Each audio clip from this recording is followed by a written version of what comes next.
es una crisis miasténica. Una crisis miasténica es pues una exacerbación progresiva de los síntomas atribuible a bloqueo o destrucción masiva del receptor, ¿no? El paciente con crisis tiene que estar en ventilación mecánica porque el paciente no va a poder estar sin apoyo de ventilación, ¿no? O el paciente, por ejemplo, que ha estado en ventilación y no se puede extubar, ese paciente está en crisis, ¿ya? Porque no puede respirar por sí solo. Muy bien, entonces eso es la miastenia. Y el otro síndrome miasténico, podríamos decir, es el Lamberton, ¿no? Donde también existe una debilidad y fatigabilidad muscular. Generalmente afecta músculos proximales de miembros inferiores, a diferencia de la miastenia que empieza con los ojos. Puede haber arreflexia, síntomas autonómicos. En la miastenia no hay síntomas autonómicos. Por ejemplo, midriasis, sequedad de boca, impotencia, ¿ya? Y el síndrome de Lamberton, que también es autoinmune, como les comenté, el blanco es los canales de calcio voltaje dependientes que están en la membrana presináptica, ¿no? ¿Recuerdan en ese gráfico que les mostré? Y en muchos casos es un síndrome paraneoplásico. Entonces, si nosotros tenemos un paciente que tiene un Lamberito, estamos obligados a descartar que no tenga un tumor, ¿ya? Porque puede ser un síndrome paraneoplásico. Y el más frecuentemente asociado es el carcinoma broncogénico de células en AVN. Eso les pueden preguntar. En el Lamberito, la neoplasia más frecuentemente asociada es, ¿no? Carcinoma broncogénico de células en AVN, ¿ya? Bueno, y hay pues una deficiente liberación de las vesículas de acetilcolina, ¿no? Entonces, así produce la clínica, ¿no? ¿Cuál es el tratamiento? La extirpación de la neoplasia. Se pueden usar algunos anticolinesteráticos, la 3,4-diaminopiridina, que bloquea canales de potasio a nivel presináptico para que el potencial de acción dure un poco más. Y también se puede dar inmunoterapia, ¿ya? Lamberito. Muy bien. ¿Cuál de los siguientes hallazgos no esperaría encontrar en un paciente con miastenia gravis que presenta una crisis colinérgica? A ver, ¿qué dicen?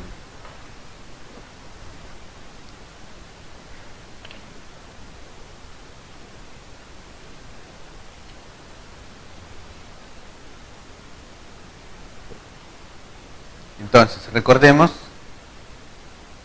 en el sistema nervioso autonómico, nosotros tenemos un componente que es simpático y otro componente que es parasimpático, ¿sí?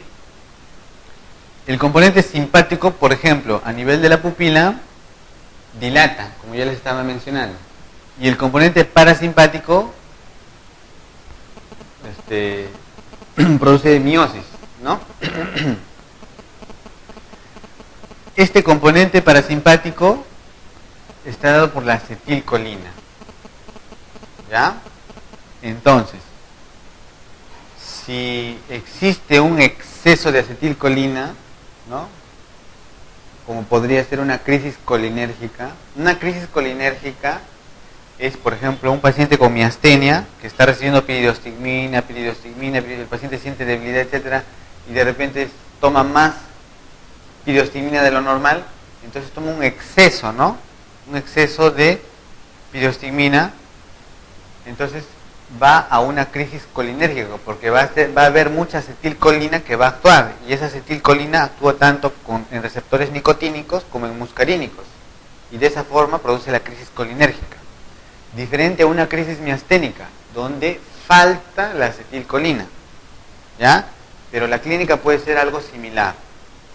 Entonces, lo que daría sería miosis, ¿no? En una crisis colinérgica, ¿no? En la crisis colinérgica podemos tener vómitos, sudoración, hipersalivación, lagrimeo, miosis, palidez, ¿ya?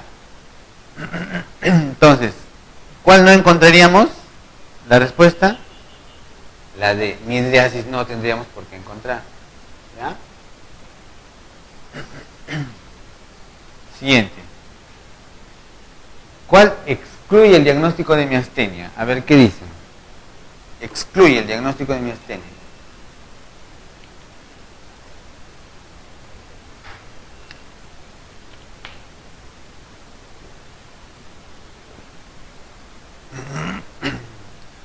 ausencia de detección de anticuerpos contra el receptor de acetilcolina. Les mencioné que hay un grupo de pacientes que no se encuentra este anticuerpo, no tienen otros anticuerpos. Entonces eso no excluye el diagnóstico. Ausencia de trastorno tímico, tampoco, porque pueda que el timo esté normal, ¿no?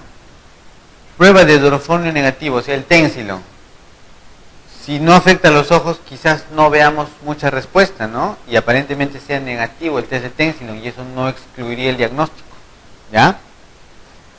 Afectación de músculos de miembros, no, porque puede afectar a los miembros también, ¿no? No solo ojos, etcétera, la miastenia, ¿no es cierto? Las extremidades también puede afectar, especialmente a nivel proximal. Entonces, en realidad, nada excluye el diagnóstico. La miastenia es un diagnóstico clínico, ¿ya? Los exámenes auxiliares son para, de repente, excluir o, ¿no?, algunas otras patologías y, bueno, corroborar cuando sale positivo, ¿no? Pero si todo es negativo, no excluye el diagnóstico, ¿ya? La respuesta es la E. Uno de los siguientes hechos no es común a miastenia y síndrome de Lambert-Eaton. A ver, ¿cuál es la respuesta? Los dos son síndromes miasteniformes, ¿no? Problemas de transmisión neuromuscular. ¿Cuál sería la diferencia entre estos dos? ¿Qué dicen?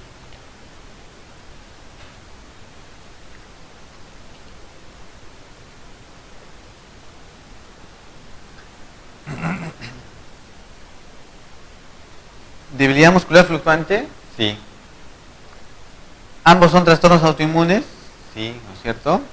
¿Se pueden emplear corticoides? También. ¿No hay afectación de la sensibilidad? Claro, ¿no? Aquí no hay problema de sensibilidad, ¿no? ¿Afectación del sistema nervioso autónomo? En el Lambert-Eaton sí puede afectar, pero en miastenia no. Esa es la diferencia, ¿ya? La respuesta es la B. Siguiente. ¿Qué características de la oftalmoplegia hacen sospechar una tirotoxicosis más que una miastenia? Bueno, ustedes recuerdan cómo es el compromiso ocular en el hipertiroidismo, ¿no? ¿Recuerdan? Entonces, miren, cómo es una miastenia y cómo es un paciente con hipertiroidismo, ¿no? Totalmente diferente, ¿no? El compromiso ocular, ¿sí? ¿No es cierto? Todos estos son compromisos tiroideos, ¿no? Y en una miastenia, miren. Entonces, presencia de exoftalmos. Sí, ¿no es cierto? Ausencia de respuesta a neostigmina. Claro, porque no es un trastorno, ¿no?, neuromuscular. Buena respuesta a corticoides.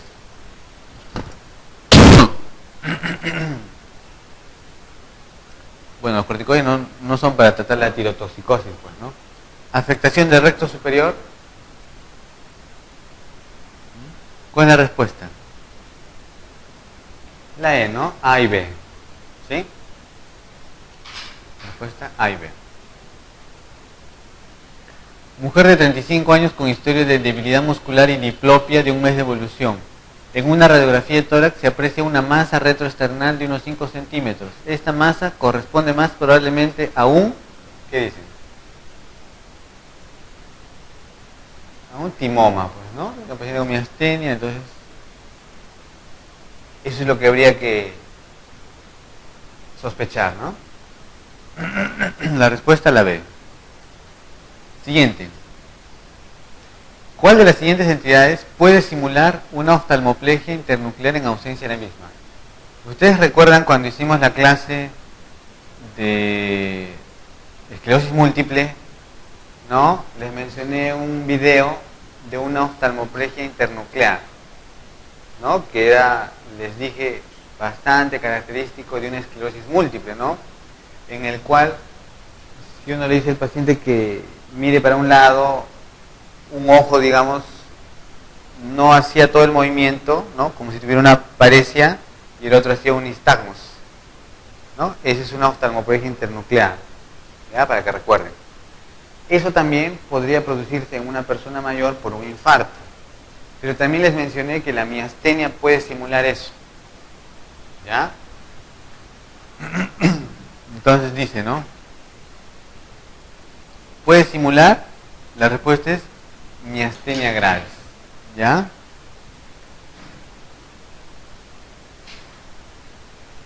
La respuesta es la D. Una enfermedad diaminizante sí produce, no simula, sí produce una osteomoplegia internuclear. Un infarto en tronco, eso podría producir en algún momento una osteomoplegia internuclear, pero es bastante raro, ¿ya? Pero la miastenia gravis sí es uno de los principales diagnósticos diferenciales ahí. Muy bien, vamos a revisar lo que son miopatías. Entonces, en este nuestro esquema de las enfermedades neuromusculares, cuando nosotros sospechamos que existe un compromiso del músculo, vamos a ver algunas características. ¿Cuáles son? Debilidad, mialgias, atrofia, calambres, miotonía. ¿Ya? Y esas son las características que a nosotros nos permiten sospechar que es un problema del músculo, una miopatía. Entonces, ¿cómo es la debilidad? La debilidad es el síntoma principal. El paciente con miopatía se va a quejar de debilidad. Y normalmente afecta a músculos proximales, ¿no? Ven a esta paciente, no puede levantarse, ¿no? Le están diciendo que se levante, ¿no? No puede levantarse. Ahora, pero también podría afectar músculos distales, ¿no? Porque las miopatías tienen una distribución variable. Pueden afectar músculos craneales, proximales, distales, etc. Entonces, habría que evaluar, pues, musculatura proximal, musculatura distal, ¿no? De acuerdo a los síntomas que diga el paciente. La atrofia es el signo más importante, así como la debilidad es el síntoma más importante, la atrofia es el signo más importante en una miopatía. Por ejemplo, aquí tienen, ¿qué cosa es esto? Una escápula alada, ¿no? ¿Ya? Esta es una escápula alada, es una miopatía, ¿no? La atrofia pues va también igual depender de qué miopatía se trate, ¿no? ¿Ya? Este es el signo de Gowers. No sé si ustedes habrán podido ver a un paciente con Duchenne, los niñitos, cuando se les ponen en la camilla o en el piso y se les dice que se levantan pues apoyándose en su propio cuerpo. Miren, ¿no? Él está echado, miren todo el esfuerzo que hace para levantarse, ¿no? Miren cómo se va apoyando en sí mismo, en sus piernas, para poder levantarse. Ese es el signo de Gowers, ¿ya? Que se ve en miopatías, especialmente en Duchenne, Becker, ese tipo de miopatías. ¿Cuáles son las causas de miopatías? Las miopatías pueden ser hereditarias o pueden ser adquiridas. Por ejemplo, las hereditarias, las distrofias, ¿no? Una de las más frecuentes es el Duchenne, por ejemplo. Pero pueden haber otras enfermedades como las miotonías, miopatías mitocondriales. Vamos a revisar algunas de ellas. Y dentro de las adquiridas, por ejemplo, la dermatomiositis, la polimiositis, ¿no? Miopatías asociadas a enfermedades endocrinas, sistémicas, por drogas, ¿no? Etcétera. ¿Ya? ¿Cómo hacemos el diagnóstico de una miopatía? En base a nuestra clínica. La electromiografía también es importante. La elevación de enzimas musculares. En algunos casos haremos biopsia muscular, estudio genético y algunos otros exámenes que puedan ser convenientes de acuerdo al caso.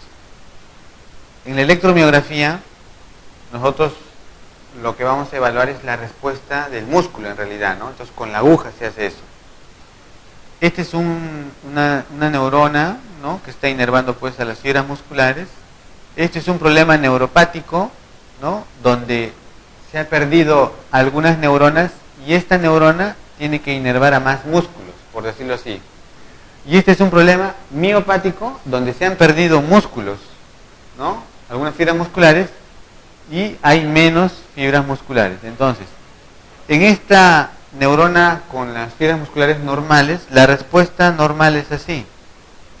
En esta otra, en donde se ha perdido algunas neuronas y otras neuronas han tenido que inervar esos músculos, la respuesta es así, ¿no? Más grande, ancha, por decirlo así, ¿ya? Es un patrón neuropático. Y acá, donde hay menos fibras musculares, pues la respuesta es pequeñita, es un patrón miopático, ¿ya?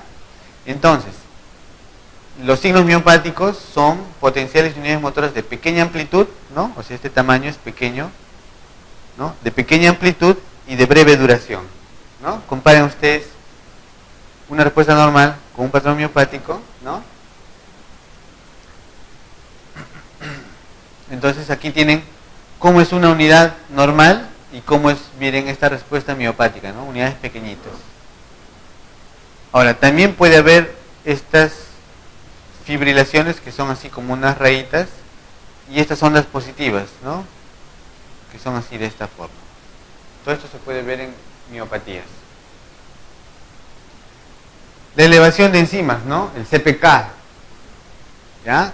Que por ejemplo en una distrofia tipo Duchenne puede estar muy elevada.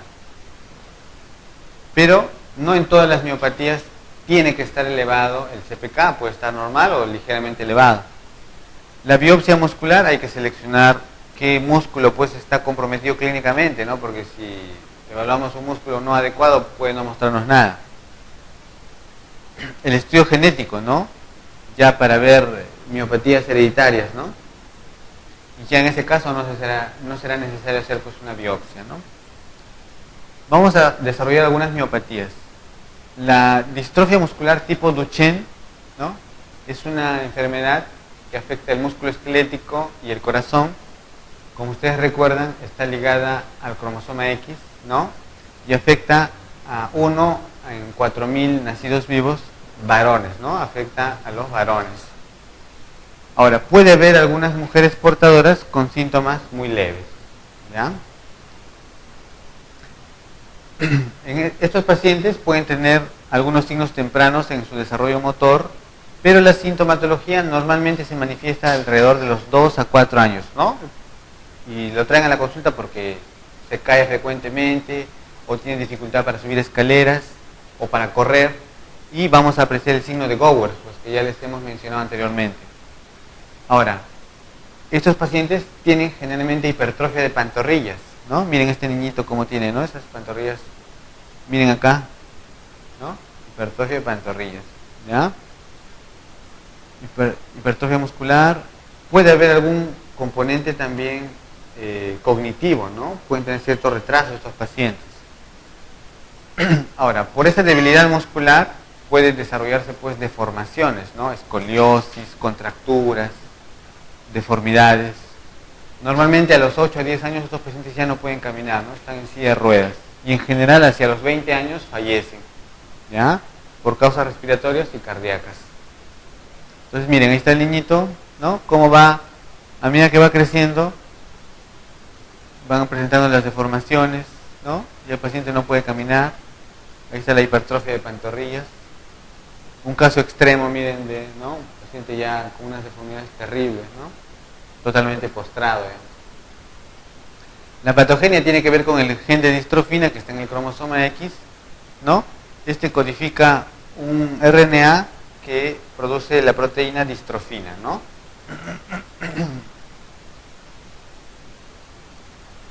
El diagnóstico, el CPK que está muy elevado, 10 a 20 veces. En la biopsia podemos ver necrosis, infiltración grasa.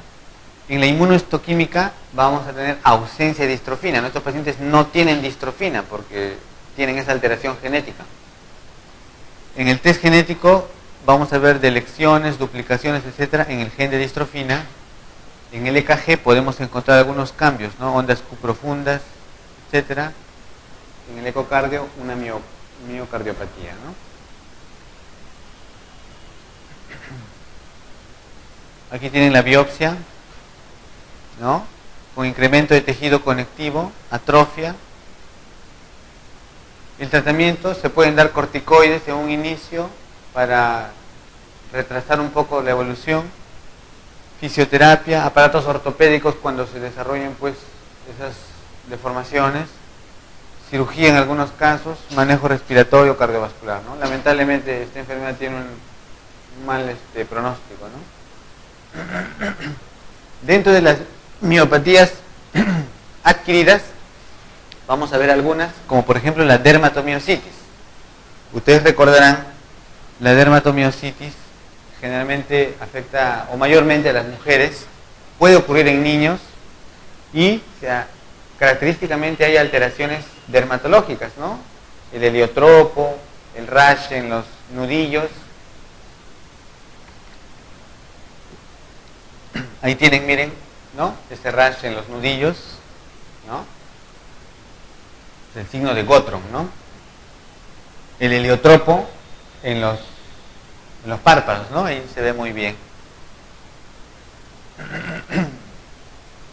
La polimiositis es un diagnóstico más complicado porque no existen pues esas alteraciones dermatológicas. Normalmente afecta a los adultos. Es bien raro que haya una polimiositis en niños, por si acaso. La dermatomiositis sí puede afectar a niños, pero la polimiositis es bien raro que afecte a niños, por si acaso. Ahora, la polimiositis puede tener un inicio subagudo o crónico. Afecta normalmente músculos proximales, pero podría haber compromiso distal también, ¿ya? Y puede haber compromiso de músculos del cuello y faringios. Es un diagnóstico un poco más complicado que la dermatomiositis. Y en la biopsia se establece pues el diagnóstico, ¿no? En la dermatomiositis nosotros vamos a tener un infiltrado inflamatorio perivascular y perimicial. El perimicio es esto, miren, aquí tienen el músculo, ¿no? Su fascia. Aquí hay unos fascículos que están rodeados, ¿no? Por el perimicio. Este es el perimicio, ¿ya? Es ahí donde ocurre este problema de la dermatomiositis. Pero ya en el mismo fascículo está el endomicio, ¿no? Que va a recubrir las fibras musculares. Aquí en el endomicio, ¿no? Aquí tenemos un corte ya más amplio. Aquí en el endomicio es donde ocurre el infiltrado en la polimiositis, ¿ya? Entonces, la dermatomiositis es un infiltrado perinicial, mientras que en la polimiositis es endomicial. Estas dos enfermedades se asocian a malignidad. Es decir, nosotros cuando tenemos un paciente con dermatomiositis, estamos obligados a buscarles algún cáncer, ¿ya? Que muchas veces estos cuadros preceden al cáncer. Entonces, especialmente eso se ve en dermatomiositis. 6 veces en dermatomiositis, 2 veces en polimiositis. ¿Y cuáles son los cánceres más frecuentemente asociados? En mujeres, mama y ovario. Y en varones, pulmón y gastrointestinal, ¿ya? Eso quizás podrían preguntarles, ¿no? Muy bien. La siguiente pregunta, dice, las citopatías mitocondriales, ¿no? Bueno, para eso habría que ver qué cosas son las citopatías mitocondriales, ¿no? Las miopatías mitocondriales son miopatías hereditarias. Como su nombre lo dice, afectan las mitocondrias. Ustedes recordarán que las mitocondrias se transmiten por el lado materno, por decir así, ¿ya? El DNA de las mitocondrias se transmite por el lado materno, ¿ya? Entonces, esta mitocondria se encuentra pues en diferentes estructuras, como puede ser el corazón, el ojo, el cerebro.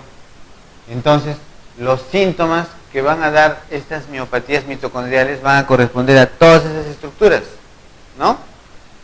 Entonces puede dar problemas de miocardiopatía, arritmias, puede dar trastornos oculares, ¿no? Oftalmoplegias. A nivel cerebral puede dar crisis epilépticas, infartos, ¿ya? Demencia. Aquí tienen, por ejemplo, infartos occipitales, una degeneración retiniana, ¿ya? Y en la biopsia, a nivel muscular, porque también obviamente afecta el músculo, lo que vamos a encontrar característicamente son estas fibras rasgadas rojas, ¿ya? Estas de acá. Entonces, esto es característico de estas miopatías mitocondriales. Entonces, las citopatías mitocondriales, dice, ¿solo cursan con miopatía? No, porque les estoy mostrando que puede afectar otros órganos, ¿no? Se heredan con carácter autosómico dominante. No necesariamente, ¿ya? Es variable su modo de transmisión. Puede ser dominantes o recesivos. Hay algunas formas raras incluso asociadas a sexo, ¿ya? ¿Solo se manifiesta clínicamente en las mujeres? No es cierto eso. Si bien el lado materno lo transmite, pero puede afectar tanto a varones como a mujeres. Microscópicamente cursan con fibras rojas rasgadas. Sí, ¿recuerdan el gráfico que les mencioné? ¿Siempre cursan con crisis epilépticas? No, pueden cursar, pero no siempre. ¿Ya? Entonces aquí la respuesta es la D. ¿Ya? Siguiente. ¿Cuál de las siguientes enfermedades no cursa con afectación de la motilidad ocular extrínseca? Bueno, acá hay varios nombres raros, ¿no?, que tendríamos que conocer, ¿no?, para poder responder esta pregunta.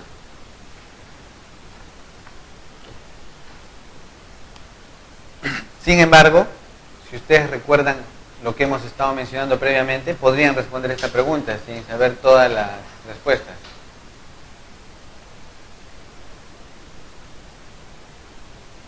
O todas las alternativas, ¿no? ¿Cuál sería la respuesta? Y dice, no cursa con afectación de la motilidad ocular extrínseca. ¿Cuál es la respuesta?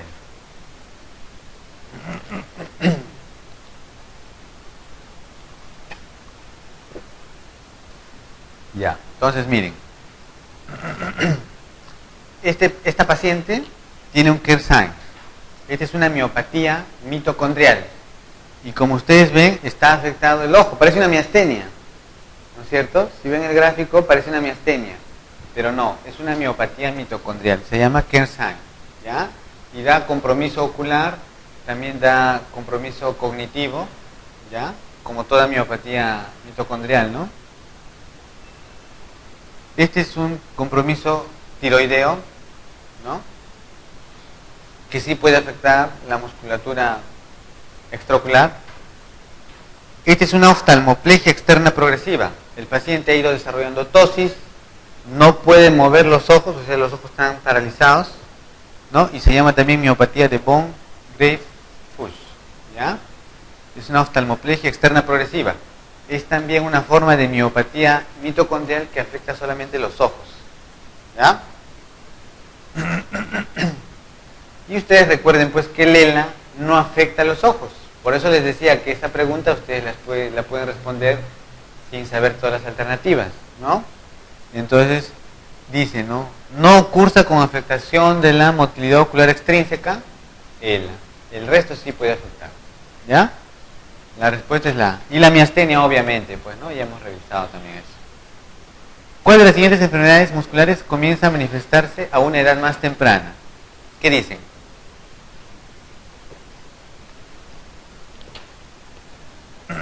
De todas estas miopatías, pues la que más frecuentemente afecta a edades tempranas es el Duchenne, ¿no?, que hemos mencionado que más o menos entre los 2 a 4 años el paciente ya tiene síntomas, ¿no?